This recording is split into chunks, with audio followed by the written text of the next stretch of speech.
Dahulu kala, di suatu desa kecil dekat lembah yang asri, tersebutlah dua bersahabat bernama Embro dan Pipo. Mereka adalah tipe pemuda yang berambisi untuk menjadi orang terkaya di desanya. Mereka kerap membicarakan impian dan ambisi mereka itu akan kekayaan, kehidupan, dan gaya hidup yang ingin mereka miliki nantinya. Mereka tidak takut untuk bekerja keras, hanya saja mereka masih belum mendapatkan kesempatan untuk dapat mewujudkan cita-cita mereka.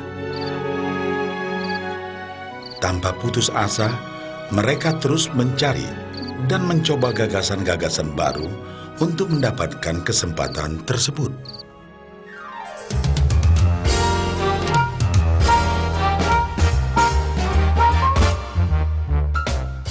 Hingga suatu hari, kesempatan itu pun datang.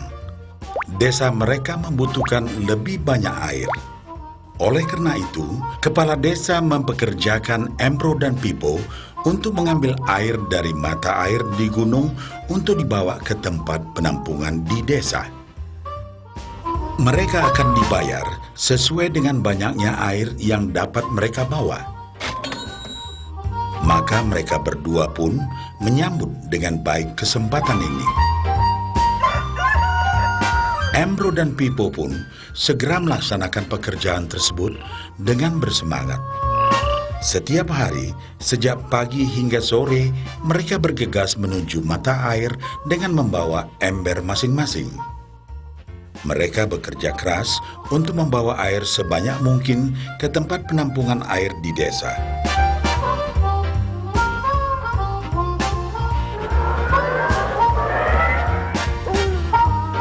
Menjelang sore hari, mereka pun pulang dengan membawa upah dari hasil jerih payah mereka hari itu.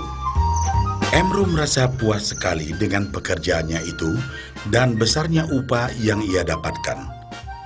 Dia yakin bahwa dengan pekerjaannya ini, ia bisa segera mewujudkan cita-citanya. Bahkan untuk menambah penghasilannya, Embro membuat ember yang lebih besar agar dapat lebih banyak membawa air. Embro yakin dengan penghasilannya sebesar itu, tak lama lagi ia bisa segera membeli sapi dan memiliki gubuk baru yang ia idam-idamkan.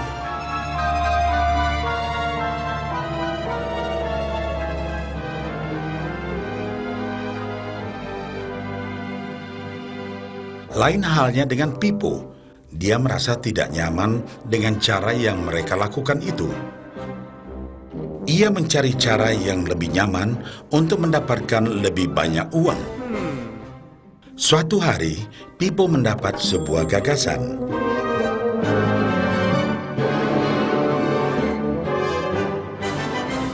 Ia berniat membangun sebuah saluran pipa yang akan mengalirkan air dari mata air langsung ke tempat penampungan air di desa. Dengan saluran pipa tersebut, ia akan mendapat lebih banyak air tanpa perlu lagi membawa ember ke mata air. Ia sangat antusias dengan gagasannya ini. Pipo pun mulai menceritakan gagasannya ini kepada Embro dan mengajaknya bekerja sama. Tetapi Embro tidak sependapat. Ia bahkan mentertawakan gagasan Pipo tersebut karena merasa dirinya mampu mendapatkan lebih banyak uang. Embro pun lebih sering lagi mengambil air dengan ember dan bahkan menggunakan ember yang lebih besar agar dapat membawa lebih banyak air ke desanya. Dengan cara ini, Embro yakin penghasilannya akan meningkat.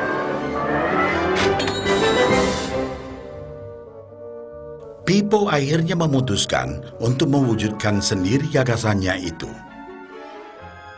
Dia mengerti bahwa tidaklah mudah untuk membangun dan menyelesaikan saluran pipa tersebut.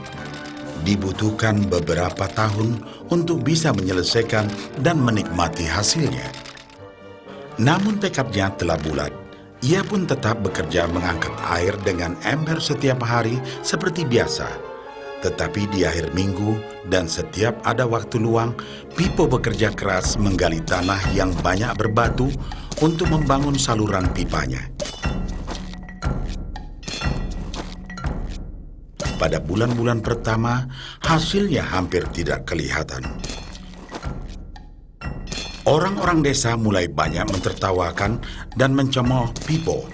Mereka menjulukinya Pipo si manusia saluran pipa.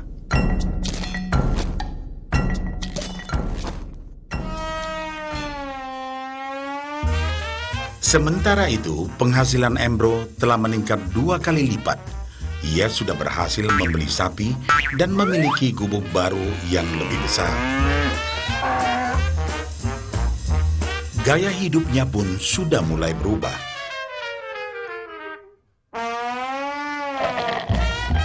Ia sering menghabiskan waktu sepulang kerja di bar, menikmati hasil jerih payahnya mengangkat ember.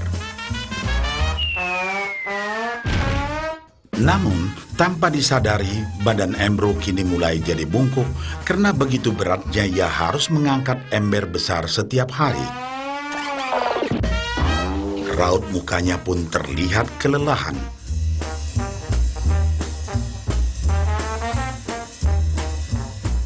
Semakin hari, semakin sedikit air yang dapat dibawanya karena tenaganya berkurang seiring bertambahnya usia.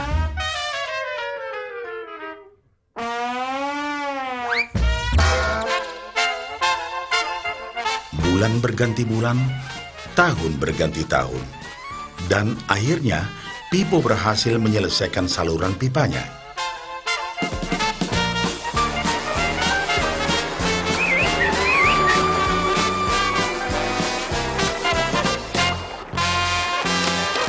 Kini, tanpa perlu bersusah payah mengangkat ember, Pipo akan mendapat lebih banyak uang berkat air yang terus mengalir memenuhi tong-tong air di tempat penampungan. Air terus mengalir tanpa henti, bahkan saat ia tidur, makan, ataupun saat pergi berlibur. Pipo pun puas dan bangga. Berkat tekad dan kerja keras, kini penghasilannya pun mengalir tiada henti, seiring aliran air di saluran pipanya.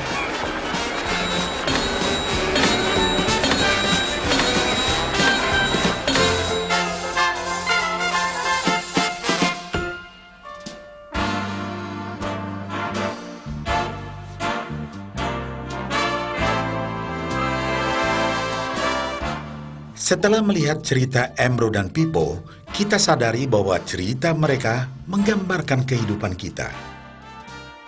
Pekerjaan yang dilakukan mereka melambangkan apa yang dilakukan kebanyakan orang dalam mendapatkan penghasilan. Embro mendapatkan penghasilannya dengan cara menggunakan ember. Ia harus pulang pergi mengisi embernya dari mata air ke desa untuk ditukarkan dengan uang. Untuk meningkatkan penghasilan, yang dilakukan Embro adalah dengan cara lebih rajin pergi ke mata air dan juga memperbesar ukuran embernya.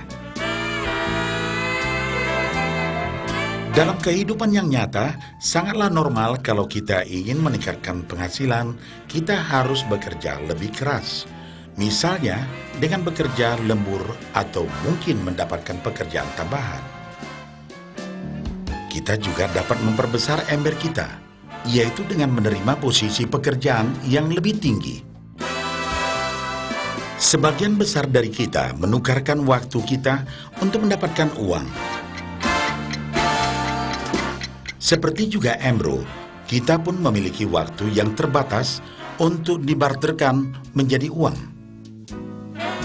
Dan kita tahu, setiap orang hanya memiliki 24 jam per hari, dan tidaklah mungkin kalau kita membarterkan seluruh waktu kita untuk bekerja.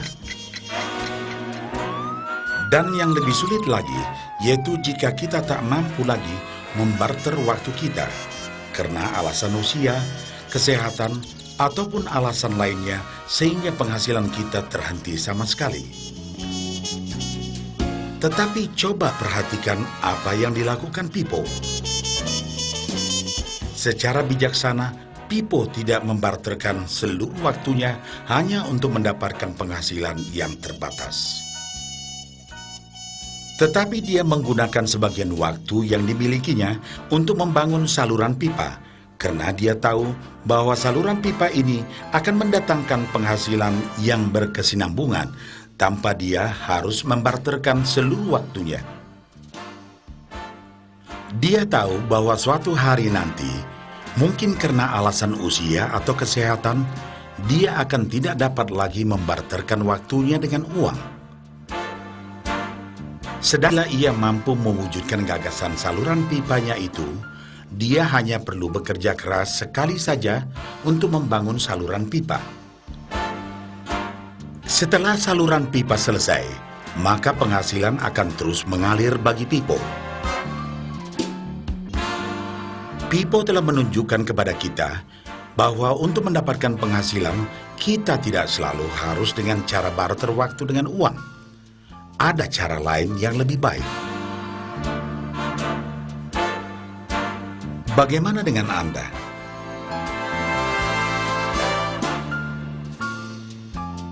Apakah Anda masih seperti Embro yang membarterkan waktu Anda untuk mendapatkan penghasilan? Atau Anda ingin mengikuti jejak Pipo dengan mulai membangun saluran pipa untuk mendapatkan penghasilan yang berkesinambungan?